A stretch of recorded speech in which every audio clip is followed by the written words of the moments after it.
সুপ্রিয় অষ্টম শ্রেণীর শিক্ষার্থীরা, আজকে আমরা 13, 14, 15 এই তিনটি প্রশ্ন সমাধান করব। তো 13 নম্বর প্রশ্নে বলা হচ্ছে যে কোনো আসল 3 বছরে মুনাফা আসলে 1578 টাকা এবং 5 বছরে মুনাফা আসলে 1830 টাকা হয়, আসল ও মুনাফার হার নির্ণয় করো। তাহলে এখানে একটু লক্ষ্য করেন, মুনাফা আসল মানে হলো ব্যাংকে রাখা তোমার আসল টাকা এবং তার সাথে কয়েক বছরের লাভ বা মুনাফা যোগ হয়ে মোট যত টাকা হয়। এখন তোমার আসল টাকা কিন্তু বাড়ে না, বাড়ে শুধু মুনাফা। তাই 5 বছরে মুনাফা আসল থেকে 3 বছরের মুনাফা আসল বাদ দিলে মাঝখানের ওই 2 বছরের শুধু মুনাফাটুকুই বেড়ে আসবে, ঠিক আছে, বের হয়ে আসবে। তো এটা বের করতে পারলে আমরা পুরো অঙ্কটা সমাধান করতে পারবো। তো দেখো, তাহলে এক্ষেত্রে আমরা কি করলাম, আমরা জানি আসল যোগ 5 বছরের মুনাফা 1830 টাকা, আসল যোগ 3 বছরের মুনাফা 1578 টাকা। তাহলে আসল যদি কাটা যায় তাহলে আমরা এখান থেকে পাই 2 বছরের মুনাফা 2252 টাকা, ঠিক আছে। তাহলে 2 বছরের মুনাফা আমরা এখান থেকে কি পাচ্ছি, 252 টাকা।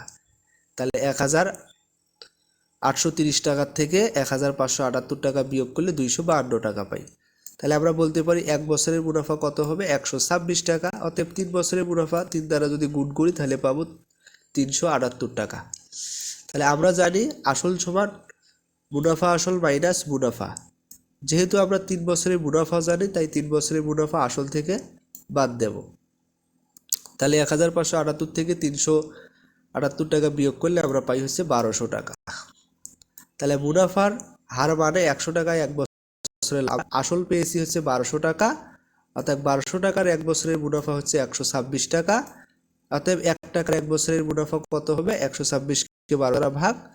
তাহলে 100 টাকার 1 বছরের মুনাফা কত হবে, 100 দ্বারা গুণন। তো এখান থেকে আমরা যদি গুণন করি তাহলে আমরা পাবো হচ্ছে 10.5 টাকা।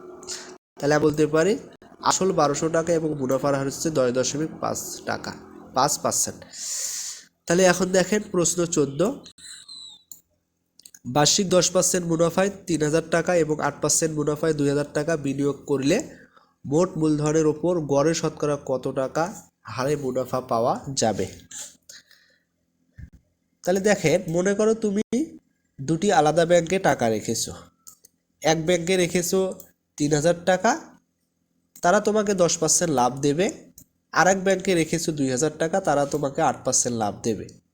তাহলে 1 বছর পর তুমি 2 ব্যাংক থেকে মোট কিছু টাকা লাভ পাবে, আর তোমার মোট জমানো টাকা হবে 3000 যোগ 2000 ইকুয়াল 5000 টাকা। এখন আমাদের বের করতে হবে এই মোট 5000 টাকার উপর তুমি গড়ে শতকরা কত পার্সেন্ট লাভ পেয়েছো, ঠিক আছে। তো দেখেন, আমরা যদি 10% মুনাফায় বলতে পারি, 10% মুনাফায় 100 টাকায় 1 বছরের মুনাফা 10 টাকা, অতএব 1 টাকার 1 বছরের মুনাফা 10 ভাগ 100। তাহলে 3000 টাকার 1 বছরের মুনাফা কত হবে, ক্যালকুলেশন করলে 300 টাকা।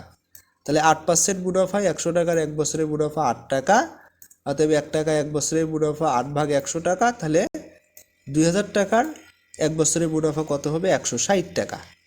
তাহলে মোট মূলধন হচ্ছে 5000 টাকা, 1 বছরে মোট মুনাফা, তাহলে 3000 টাকার পাইছি 300 টাকা, 2000 টাকার পাইছি 160 টাকা, তাহলে মোটে 460 টাকা।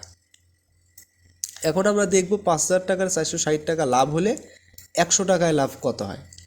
5000 টাকার 1 বছরের মুনাফা 460 টাকা, অতএব 1 টাকার 1 বছরের মুনাফা কত হবে, 460কে 5000 দ্বারা ভাগ করতে হবে। অতএব 100 টাকা 1 বছরের মুনাফা বের করতে গেলে 100 দ্বারা গুণ করতে হবে। তাহলে এক্ষেত্রে আমরা কাটাকাটি করলে পাবো 9.2 টাকা। তাহলে আমরা বলতে পারি উত্তর মোট মূলধনের ওপর গড়ে শতকরা 9.2% বা 9.2 টাকা হারে মুনাফা পাওয়া যাবে। 15 নম্বর প্রশ্ন হচ্ছে,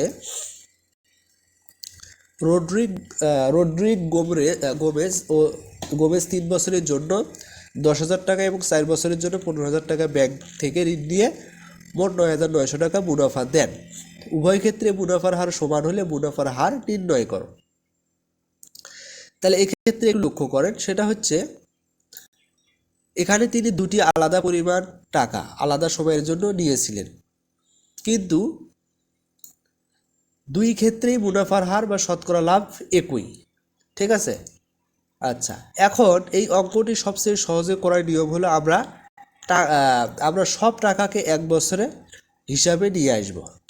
অর্থাৎ 10,000 টাকা 3 বছর খাটালে যে লাভ হয়, এক বছরে সেই লাভ পেতে কত টাকা ব্যাংকে রাখতে হতো, এভাবে হিসাব করলে অঙ্কটা পানির উপর সহজ হয়ে যাবে। তো দেখো, 10,000 টাকা 3 বছরের মুনাফা যত হবে, 10,000 গুণন 3 ইকুয়াল 30,000 টাকার এক বছরের মুনাফাও ঠিক তত হবে। অর্থাৎ 10,000 টাকার 3 বছরের মুনাফা যত হবে, তাহলে 10,000-এর সাথে 3 গুণ করলে 30,000 টাকার এক বছরের মুনাফাও ঠিক তত হবে। তো আবার 15,000 টাকার 4 বছরের মুনাফা যত হবে, 15 গুণন 4 বা 60,000 টাকার মুনাফাও ঠিক তত হবে। তাহলে এক বছরের হিসেবে মোট আসল দাঁড়ায় 30,000 যোগ 60,000 সমান হচ্ছে 90,000 টাকা। তাহলে প্রশ্নে বলা আছে তিনি মোট 9,900 টাকা মুনাফা দেন, অর্থাৎ এই 90,000 টাকার এক বছরের মুনাফা দেন হচ্ছে 9,900 টাকা। তাহলে 90,000 টাকার এক বছরের মুনাফা 9,900 টাকা, অতএব 1 টাকার এক বছরের মুনাফা কত? 9,900কে 90,000 দ্বারা ভাগ করতে হবে। তাহলে 100 টাকার বের করতে গেলে 100 দ্বারা গুণ করতে হবে। তাহলে এখান থেকে ক্যালকুলেশন করলে আমরা পাই হচ্ছে 11 টাকা। অর্থাৎ আমরা বলতে পারি যে মুনাফার হার হচ্ছে 11%। তো আশা করি তোমরা অবশ্যই বুঝতে পেরেছো। পরবর্তী ভিডিওর আমন্ত্রণ জানিয়ে এখানে শেষ করেছি। সবাইকে ধন্যবাদ।